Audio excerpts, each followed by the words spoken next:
Hello, my name is Michael, and I'm an ASL interpreting major.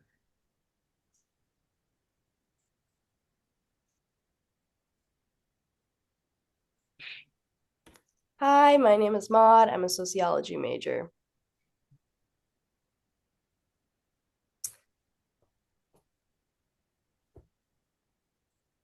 Hi, my name is Chris. I'm a double major in psychology and ASL.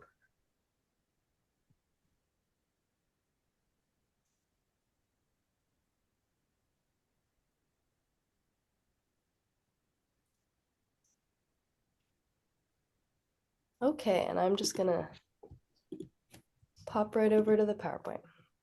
There we go. So I can just introduce it. So this is our project. We're gonna be talking about intersectionality in the Black deaf community, particularly how there's a lot of erasure. Um, yeah. Right. So my focus for this presentation will be on the deaf studies portion, but first I'd like to define intersectionality. In 1989, when Kimberly Crenshaw first coined the term intersectionality, it was to describe how different systems of oppression overlap, which results in distinct experiences for Black women. Since then, the term has been broadened to include anyone who has identities in multiple cultures, such as a queer Hispanic man, an Asian American person who immigrated to the United States, or a blind Black woman. Of course, these examples are just that. Three examples of the countless human experiences that there has been, is, and will be. But it's important to reframe how we view privilege and oppression by changing the either/or mindset to and. Just because a person is more than the sum of their parts does not make their parts separate identities, which leads to our topic, the Black deaf community. Being Black, while sometimes debated on how Blackness should be measured, is visible. Being deaf, however, may not always be. The photo of a hearing person and a deaf person may look the same, and the photo of a white person and a Black person will look different. But culturally and within lived experiences are where they begin to overlap. We'll cover why and the effects it has on our society later. But for now, I would like to explore the surviving history of the deaf community. Historically, the Black deaf community has been erased and rebranded to fit a white audience. Before segregation ended, there were specific schools for Black deaf children separate from white deaf children, and this is where BASL flourished, as the children were able to build a community with their own way of signing. In the photo on the left, with the two red school buildings, is a postcard depicting the Virginia School for the Colored Deaf and Blind Children in 1909. On the right side is another photo of a segregated classroom, a picture from the Hidden Treasure of Black ASL documentary. After segregation ended and schools integrated, BASL was seen as inferior and incorrect, forcing Black students to change their culture to fit white standards. These effects can still be seen today, but there are tireless efforts to recover what has been lost. The photo in the middle is of the National Black Deaf Advocates, or NBDA, taken at the first Black Deaf Conference in 1989.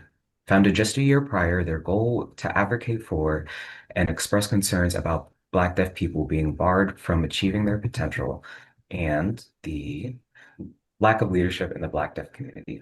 Since then, they've achieved so much, helping Black deaf culture flourish instead of wither. So, where does that leave us now? Our society is far from perfect, but Black deaf people are visible and living proudly. On the photo on the right is Nathy Marbury, who is not only the first Black deaf woman to enter the National Leadership Training Program for the Deaf at California State University, but also the first Black deaf female instructor at the Kendall Demonstration Elementary School for the Deaf, along with being the a phenomenal teacher, storyteller, and artistic performer. The photo in the middle is of Glennis Matthews, the first Black deaf woman to be superintendent of the Learning Center for the Deaf. In an interview, she expressed her desire to be the representation and inspiration that BIPOC students need, especially in underrepresented areas like lawmaking decisions. The photo on the left is of Antoine Hunter, an award-winning performer with his own dance empire, Urban Jazz Dance.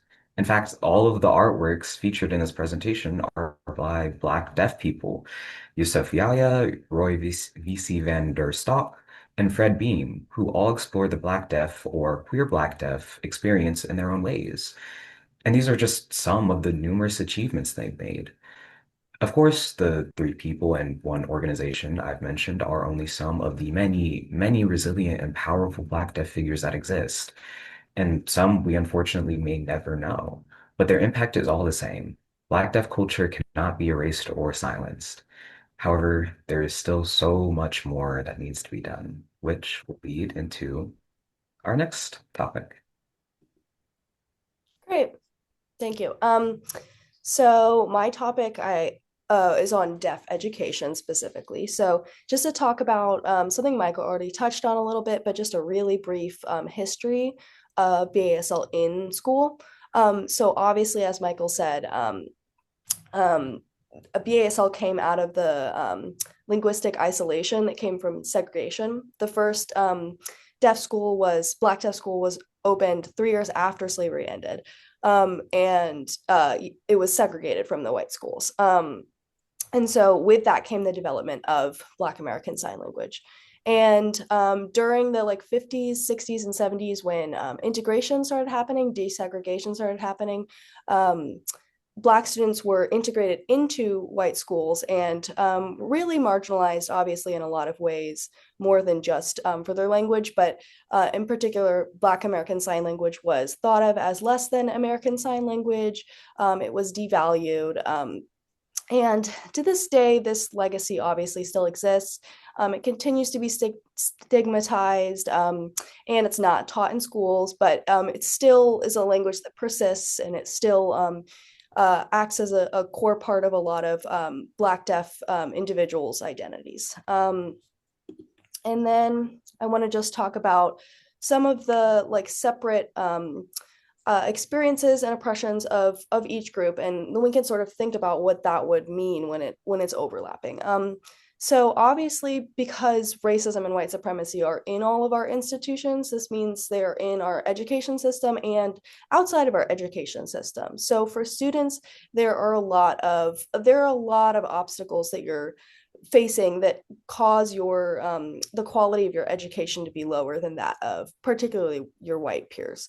And then when we think about this as adding on the layer of autism, how hearing superior our society is, we can think about how a Black deaf student would be particularly marginalized in both those in both those larger groups. Because we can also think about how much the devaluing of sign language, even practices like oralism, they still exist. And then I just want to highlight that, in particular, Black American Sign Language is thought of socially in a very similar way that African American English is, and that there's no linguistic variation that tells us that those languages are worse than any other language. It's just because we associate them with a social group. And that tells us a lot about how we think about the social group. And then here are some sort of quotes that back up some of the broad statements that I was making in schools to just talk about how students are marginalized. Particularly, I want to highlight the quote in the right bottom corner about Black deaf students. And it just really shows what a small percentage of teachers and administrators are deaf. And then it shows on top of that what a small percent are teachers of color, like those two separate things. And then when you combine them in this study of 3,227 professionals, it's only, 3%, 2.5% is are deaf people of color. So we're also talking about deaf Black students not having representation in school. So there's a lot of things. Yeah, and that's my bit. So I'll hand it over to Chris. All right. So this first slide is actually an interview with an ASL interpreter who's familiar with a Black American Sign Language, BASL, just to kind of give us an idea of some of the differences between the two, the importance of being appropriately matched. A lot of times, Black deaf people will get matched with people that don't necessarily understand them culturally. And a lot of times they will have like cultural miscues where they'll say one thing, but the white interpreter will interpret it as something different because they didn't understand that that was something cultural. One of the examples in the slide is talking about the word girl. Like when a girl is talking with her friend, like, hey, girlfriend, they thought that she was talking about a child, like an actual child, instead of like my friend that I'm really close with. Um, it also talks about things that you would want to be familiar with when interpreting with people who use Black ASL. And then the next slide is actually a qualitative study on interpreters. It was conducted under RID, the Journal of Interpretation.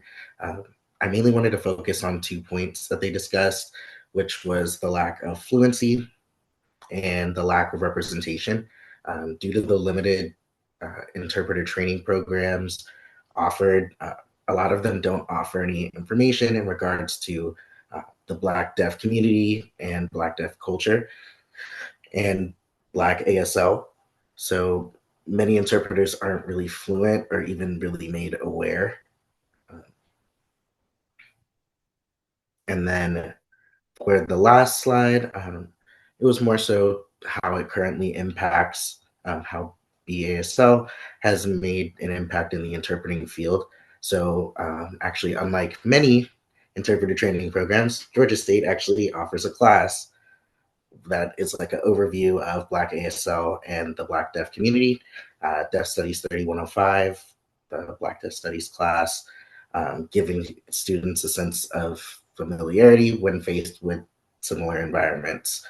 And then lastly, I wanted to also highlight Nikia Smith from Sinners. They actually released a version that has Black ASL. It was the first to do so on a streaming service. Nikia Smith is actually pretty popular within the Black deaf community. She's also on TikTok. Um, she's gone viral. But it's also really cool to see how, although they have kind of been pushed to the side, it's still coming up within the world. And, they're able to share that and keep it alive.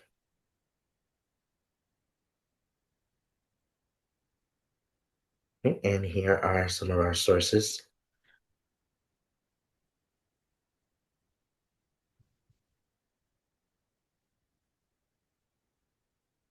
Okay, and that's what we got. Thank you.